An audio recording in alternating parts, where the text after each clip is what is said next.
Bom dia, tudo bem? A mensagem que Deus colocou para mim hoje, ela diz assim: nossa mente faz planos, porém realizar depende do Senhor.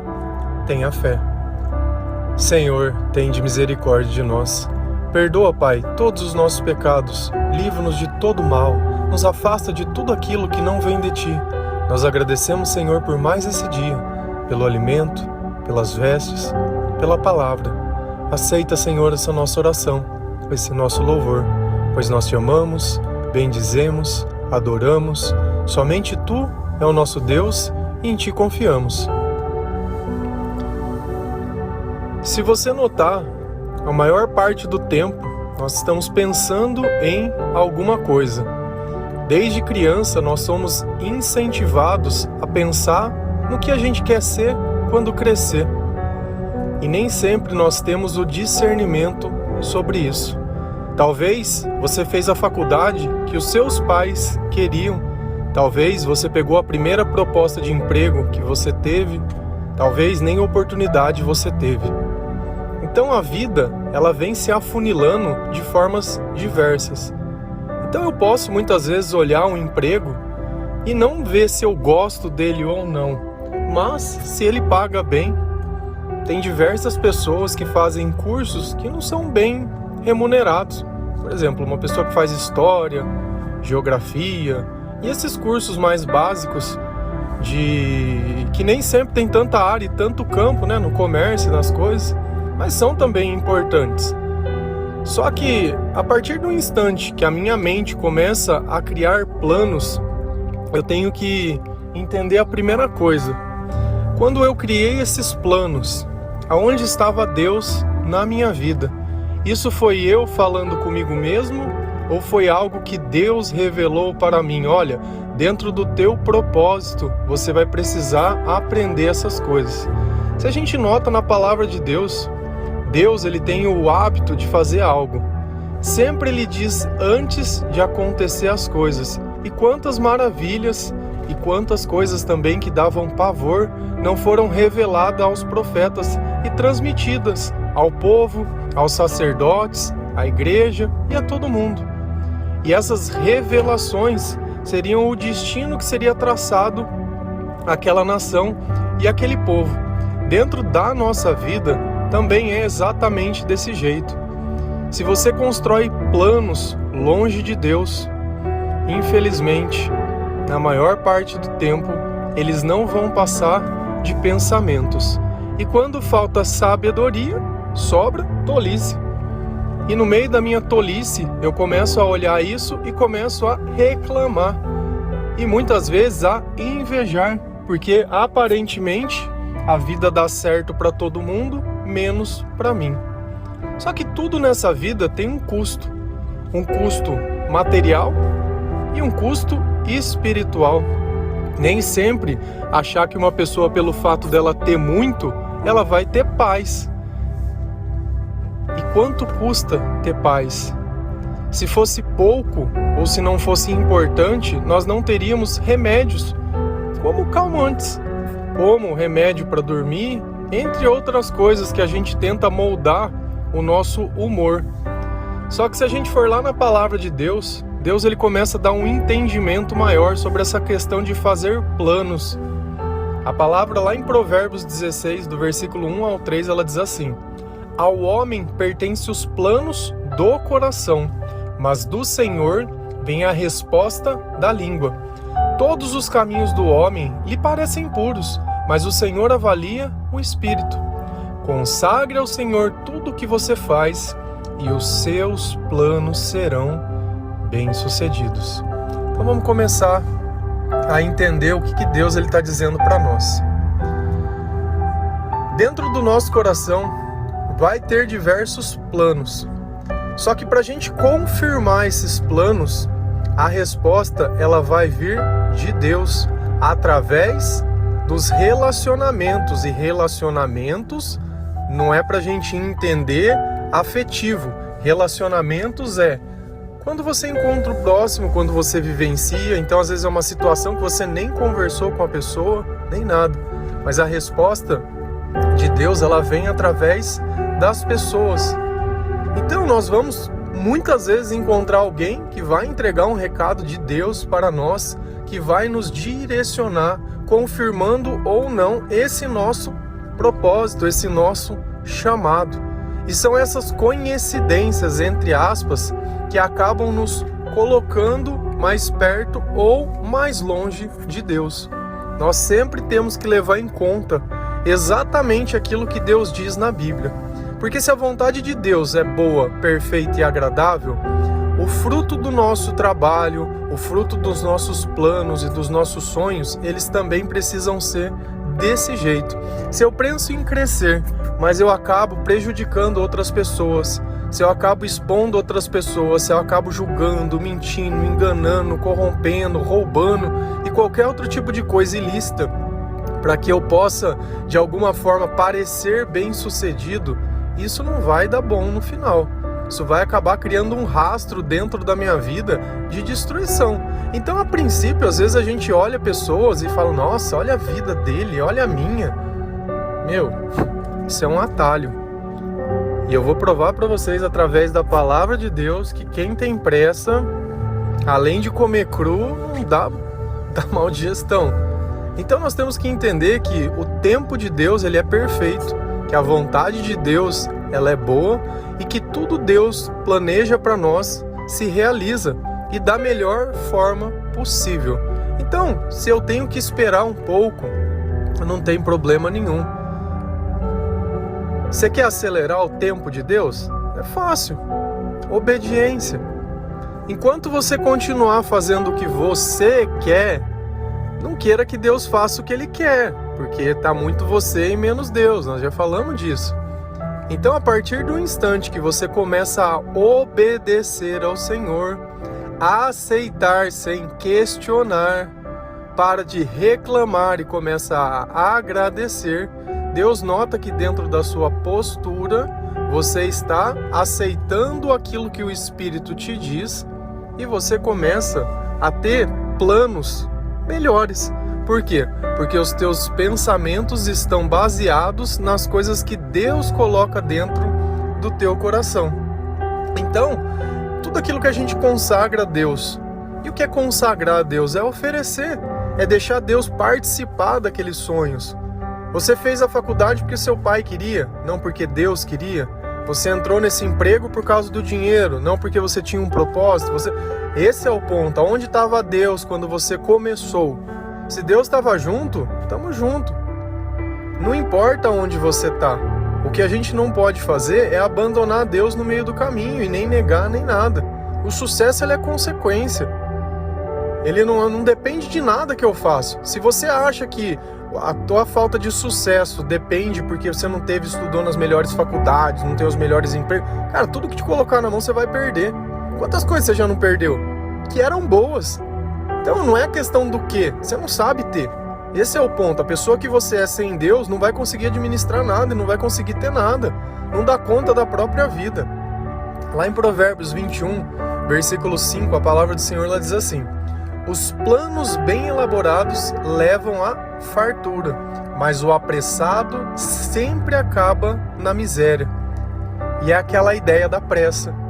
O primeiro cara que aparece, a primeira mulher que aparece, já acha que foi Deus que enviou e o que acontece? Se desvia do caminho, vai para um estágio pior ainda. E nada que a gente faz com pressa dá certo. Por que Deus não estalou o dedo e o mundo se fez? Por que Ele levou um tempo? Porque conforme a gente caminha, conforme a gente vai entendendo as coisas, a própria jornada é o maior presente que a gente tem. Porque a gente nota que aquele sucesso não foi fruto do acaso, foi fruto do dia a dia. Quando você começa uma jornada e começa a olhar o tempo para trás, aonde você estava, como você era, o quanto Deus ele vem trabalhando e o quanto Deus vem modificando a sua vida. Nesse ponto você começa a ver que Deus ele sempre esteve lá. E quanto mais nós nos aproximamos dele, mais parecido com ele nós ficamos. Então não é uma questão de simplesmente querer ter, mas de saber esperar, de saber confiar, de saber ter fé. de saber que tudo que se realiza depende de Deus, depende do Senhor, e que a minha fé é o combustível para que isso possa acontecer. Só que tem vezes que a gente fica pensando nas coisas, mas não faz nada. Então eu desejo ser rico, mas não trabalho. Vou usar um outro exemplo. Quero ganhar na loteria, mas nunca joguei um bilhete. Eu quero estar mais perto de Deus, amar Deus sobre todas as coisas e o próximo como mim mesmo, mas não amo ninguém. É o meu, é o eu, é a minha vida, é as minhas coisas. Não faz nada pro próximo. Não ajuda ninguém, nada. Só sabe querer. Não transforma esse querer para realizar. É sempre com preguiça, é sempre dando desculpa. Não consegue ajudar dentro de casa, não consegue lavar uma louça, não consegue limpar, arrumar um quarto, não consegue cuidar às vezes da própria aparência, sabe? Não tomar um banho, escovar um dente, coisas básicas. Se a gente está cheio do Espírito Santo, essa vontade de ser melhor, ela tem que estar dentro do nosso coração. Não adianta a gente achar que não vai ser assim. Não tem como Cristo viver essa imagem de desleixo. Às vezes a gente vê um mendigo na rua e tem uma inocência de querer enxergar Deus naquela pessoa, porque a gente escuta humildade e acha que humildade é desleixo, que humildade é pobreza. Não tem nada a ver. Talvez falte conhecimento, talvez falta você ler a Bíblia. Você consegue olhar o Filho de Deus andando fedido, com cheiro de cachaça, com coisa? Não consegue. Não tem nada a ver uma coisa com a outra. Não, porque se disfarça. Cara, virou uma ideia de Hollywood, né? De filmes, de coisa, né? Existe um Deus que a gente imagina e existe o Deus da Bíblia. O Deus que a gente imagina, eu não faço ideia de quem que inventou aquilo. Talvez um pai, uma mãe, ou sei lá quem contava histórias e coisas, mas não tinha embasamento. Então nós temos que colocar as coisas onde elas são, e elas não são ruins por serem da forma que Deus quer. Só que se nós não pegarmos esses pensamentos, isso que está na nossa cabeça, isso que a gente sente fazer, daqui um pouco Deus ele para de pedir para você. Eu já tive vezes que eu estava bem no começo, quando eu comecei a me converter, e eu estava dentro de um grupo de oração, e Deus começou a queimar no meu coração para falar. E eu nunca tinha participado daqueles grupos, não sabia que só falava uma pessoa. Por eu estar ali no meio, eu fazia parte. Deus começou a tocar no meu coração e colocou a palavra, e aquilo queimava dentro de mim. E eu não estava conseguindo ficar quieto, até que a hora que deu um silêncio eu comecei a falar. E todo mundo ficou quieto, olhando, ouvindo. E daqui um pouco eu terminei de falar o que eu tinha para falar, fiquei quieto, aí continuou o que estava acontecendo. Na hora de ir embora, uma pessoa me abordou e falou: nossa, eu adorei o que você falou. Eu falei: mas por que outras pessoas não falaram mais nada? Não, porque só um fala, é só ele que fala, você não poderia ter falado. E eu não poderia. Mas Deus queria. Porque através daquela pessoa, ele não estava falando o que ele queria, a pessoa estava pregando o que ela queria. E naquele dia, todas aquelas pessoas que estavam lá estavam chorando, só que a mensagem dele não estava trazendo alento. E o que Deus queria dizer é: por que vocês estão chorando? Esse é o ponto em questão. Nem sempre a mensagem que você está ouvindo é a mensagem que Deus quer que você escute, que você está pronto para aceitar. Então é necessário que nós vivamos à luz do Evangelho, que você conheça os pensamentos de Deus, os planos de Deus, o agir de Deus, o mover de Deus, e através disso o seu comportamento da sua vida mude. Então a preguiça, ela não tem espaço. Lá em Provérbios 21, versículo 25 e 26, a palavra do Senhor ela diz assim: o preguiçoso morre de tanto desejar e de nunca pôr as mãos no trabalho. O dia inteiro ele deseja mais e mais, enquanto o justo reparte sem cessar. Então nós temos duas pessoas: o preguiçoso, que deseja, mas não faz nada, e o justo, que reparte. Eu só posso repartir o que eu já conquistei. Enquanto um deseja, o outro tem tanto que ele pode dividir. A diferença dos dois: um trabalha e o outro só deseja. Enquanto você for desejo, seu coração vai ser inveja. Enquanto você não realizar, às vezes esse áudio te toca de um jeito que tem transformado a sua vida. Você deseja passar para outras pessoas, mas não passa. Enquanto tem outras pessoas que estão repassando e vendo a vida de outras pessoas sendo transformadas. E eu agradeço a Deus por cada um de vocês, porque não é o meu áudio, é a mensagem de Deus. Então você é mais um que está trabalhando na obra de Deus. Deus, ele diz que grande é a obra, mas poucos são os operários. E isso de você sentir o seu chamado dentro do teu coração e essa voz na sua cabeça e fazer além do que as pessoas vão pensar, talvez você mande para 10 pessoas e algumas não gostem, mas se uma delas causar o bem que tem causado para você, já não valeu a pena. Nem Jesus agradou todo mundo, de certa forma, mas Jesus só não agradou aqueles que não acreditavam nele.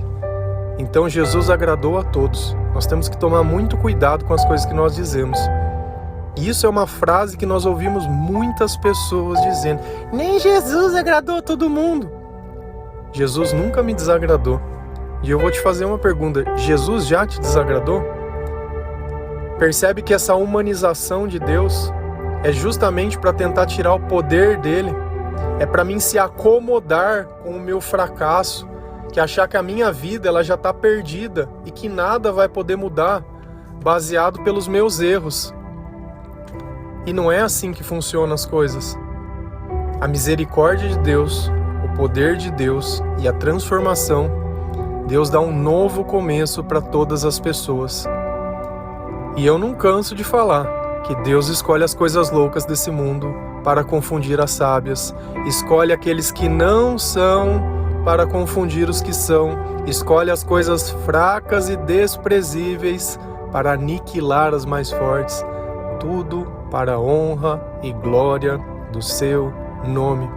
Talvez para o mundo você não seja um escolhido, talvez pelos teus erros ninguém mais acredite em você, mas você está no ponto perfeito para Deus poder demonstrar o poder dele. Você sabe o que impede isso? Nada. Se você aceitar o Evangelho de Cristo, se você aceitar o Senhor como seu Salvador, se você começar a praticar as coisas que você ouve aqui, a sua vida vai ter grandes transformações e através da sua vida, do seu testemunho, outras pessoas vão ter a oportunidade que você está tendo nesse momento. Antes era trevas, agora é luz. Antes não tinha gosto, agora é sal. Antes era o inferno, agora é a salvação. E ainda que dentro da tua casa coisas desagradáveis aconteçam, de entristecer mesmo, porque às vezes a gente está louvando ao Senhor e começa a vir aquele bombardeio. Mas uma coisa que eu aprendi, dentro da nossa casa, a música que tem que reinar é louvor. O áudio põe para outras pessoas poderem ouvir. Escute a Bíblia. Tem aplicativos que dá para você ouvir. Ouça todos os dias e deixe que outras pessoas ouçam também. A sua casa vai se transformar numa casa de oração. E todas as pessoas que estão na presença de Deus, todas as pessoas onde o Espírito Santo está, tem liberdade, não tem opressão, o convívio dentro da tua casa vai melhorar, tudo à sua volta vai mudar, seja no seu trabalho, seja em qualquer lugar que você vai, deixa Deus ficar evidente em você. Eu faço até academia ouvindo louvores. E aí? Não preciso ouvir música eletrônica, não preciso ouvir nada. Eu ando de bicicleta ouvindo louvor. E aí? Precisa ser eletrônico? Não. O que precisa para nós é aquilo que nos faz bem. O resto é a opinião dos outros. Amém? Que Deus abençoe cada um de vocês. Que os planos que estão na sua mente sejam construídos e executados e consagrados na presença do Senhor. Que os teus sentimentos não te deixem dúvidas. Que a nossa recompensa ela vem de Deus. Que o justo divide aquilo que ele tem. Nós não somos abençoados para acumular, nós somos abençoados para poder abençoar a vida de outras pessoas. Que Deus abençoe cada um de vocês. Feliz a nação cujo Deus é o Senhor. Um bom dia.